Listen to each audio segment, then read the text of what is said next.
Okay, we are back for another video, and as you can tell, look at that. We got two new jerseys. If you watched the Rangers video, you saw that I got the Devils one. But then later in the day, I got a Sean Monahan Flames jersey. So it's my first piece of Calgary Flames merch, if I'm not mistaken, that isn't a water bottle. Yeah, I have water bottles for the Calgary Flames. No joke. I drink out of them every day. So, two new jerseys. I have no idea what I'm getting next. I have no idea. That's, whatever deal I get, I'll take. So, I'm just moving along here. So let's get into the game review between the Vegas Golden Knights and the Montreal Canadiens. Game number 1 of the Western Conference Finals. And let me just get some stuff out of the way. I feel like what people are going to say and what people probably will say is that if the Canadiens get swept by the Golden Knights, we're going to say that the North Division sucked. And honestly, I feel like that's accurate on some levels, but you also need to factor in there was injuries on Toronto's side that you could argue caused them to get knocked out in the first round, or it could have just been Toronto's bad luck. Then there was, Shifley being suspended and then Stastny being injured in round 2. You could argue that was, Winnipeg's downfall. And, and then you can even argue with Jake Evans and, Drouin and Petrie being out. Because Petrie was out for this first game. And I think that after this game, you're clearly going to want to have Jeff Petrie back in that lineup as soon as possible. So you start off the game with no Jeff Petrie, as I said. Carey Price versus Marc-Andre Fleury. Like I said, those two goalies will be brick walls. We already know that. The game started off with a penalty for Jonathan Marchessault as he got a high sticking. Obviously, he was up there in opportunities, but he got a penalty early, and Montreal was at the power play. So then Pietrangelo gets absolutely just slammed by Alexander Romanov in the offensive zone. And you know what? That makes sense because Romanov is a very tall forward. He's very agile. He can make the big hits. He might not be that goal scorer. And look, he's going to score goals later in his career. But we also need to realize he's a defenseman, and he's probably the hitter of the team. So, yeah.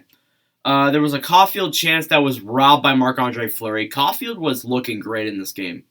I got to hand it to Caulfield. I think out of all the players who weren't named Carey Price, Caulfield was probably the best player in this game. There was a Toffoli shot that was also denied by Fleury, which, by the way, Fleury was unbelievable in this game. And then there was a goal. Shea Theodore right off the draw from McNabb and Stephenson, and that broke Montreal's 447-minute record of not trailing. Believe it or not, that doesn't break their franchise record. I think their franchise record's like 528 minutes, somewhere around those marks. But yeah. That is insane. That is a great record to put yourself in front of. There was a Gallagher point shot that was also stopped after that, and Fleury alone was just shutting down the Habs. And the Habs looked pretty good at the beginning, and it's kind of like the Islanders game last game because Tampa was out shooting them, the Habs were out shooting them, and then Vegas just picked it up. Towards the end of that period, Denault got a penalty for hooking, and then later in the second period, Sherratt got a penalty for delay of game, and it was a 5-on-3 for a bit. They were all killed off, by the way. There was none of that stuff. And then Vegas scored a goal. Another one, it's 2-0. Alex Martinez from Theodore and Smith. Can we talk about how good Alex Martinez is? Martinez, an underrated defenseman who came from Los Angeles about, a year ago in the trade deadline? He's looked pretty good for this Vegas Golden Knights team. And you know what? He's a free agent if Vegas decides to let him go, which would be pretty dumb by Vegas. I think it's a good idea for Arizona or Philadelphia or any team who needs a top-notch blue liner to pick Martinez up because he is pretty underrated. Just like Shea Theodore. There was a penalty on Joel Edmondson for sticking, and I thought that was it. I literally thought that Montreal was going to lose this game because of the penalties alone. And luckily they didn't. But, that definitely didn't help. Being on the kill for a lot of the game. But then there was a Theodore penalty for tripping, and it was 4-on-4 for a minute. Nothing happened in that 4-on-4, and nothing happened in the short Montreal power play that there was. Then Brett Kulak got a penalty for tripping, and yeah, Montreal scores. But that was off the PK. So Caulfield gets his first playoff goal. As I said, Caulfield played very well in this game from Toffoli and Perry, and it's 2-1, just like that. Montreal cuts the lead in half. It looks like this could be in reach, and then Matthias Janmark says no. It seems like every year Vegas makes an amazing acquisition at the trade deadline. Like last year it was Robin Leonard. I think Martinez was at the move there too.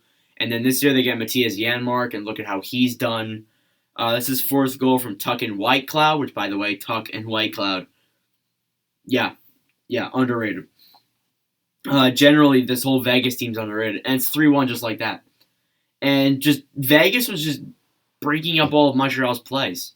That there was really just like, it's kind of like Montreal got a taste of their own medicine, because it seemed like I was watching the Montreal Canadiens play the Montreal Canadiens of round 2.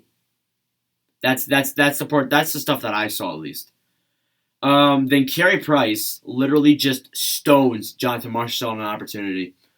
Unbelievable. And then, ironically, it was a pass from Mark Stone, too, so it was kind of funny. And then there was also a lot of fighting in this period. After whistles, there was a lot of scruffles, as I like to call it. And, there was just generally, it was just everything. It was insane. And then that was it for the second period. So then the third period comes along, and I wrote this down. As soon as the period started, I saw this. There was a beach ball being thrown around in the stands. And I had to record it into here, because it will be historic in 20 years when we talk about Game 1 of the Western Conference Finals and we say, there was a beach ball. There was a purple beach ball that was flying around in the Vegas arena. I love that, honestly. That's from my page here. I don't really have much notes for this period, because this period was mostly just shut down Vegas hockey. There was a one-on-one Stephenson breakaway that was broken up by Sherratt. If there was really any defenseman that had a good game, it was probably Ben Sherratt, to be honest with you. Alex Tuck had a chance that nearly went in and almost made a 4-1. It looked like it went in. Tuck started doing his celly, and then no, it didn't go in. I hit the post, or Price got a piece of it. I need to rewatch that clip. And then there was a Golden Knights goal, because you know what, they just can't make it. Can't be 3-1. Nick Holden from Smith and Carlson, and that's 4-1. Just like that, it's out of Montreal's hands. And they try to pull their empty net with 4:15 left. They really can't generate anything. And Vegas wins Game 1 4-1. And you know what? I mean, I said that this game was going to be competitive. Both goalies are good. And this is going to be interesting. And it really was competitive. I don't think you blame Price or Fleury. Some people are going to be like, oh my God, put Jordan Binnington in net. No. None of this game was on Price. Price played amazing for a lot of it. And, it was really kind of a goaltending show.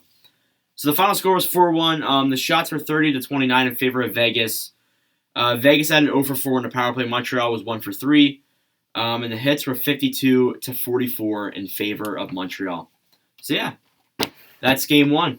Tomorrow's Game 2 between Islanders and Tampa. Tomorrow I already have the video for tomorrow pre-made, so I guess I have the day off. I guess. I don't know. Maybe. You can decide on what you will, unless a team decides to do something. But yeah, that's pretty much it. So thank y'all for watching, and thank you for all supporting Game 1 of the Islanders video, and thank you for all supporting the Rangers video. I haven't watched that one. I haven't looked at how many views or likes or any of that statistics yet, because I don't look at that until I post my next video, because that's just how I run things.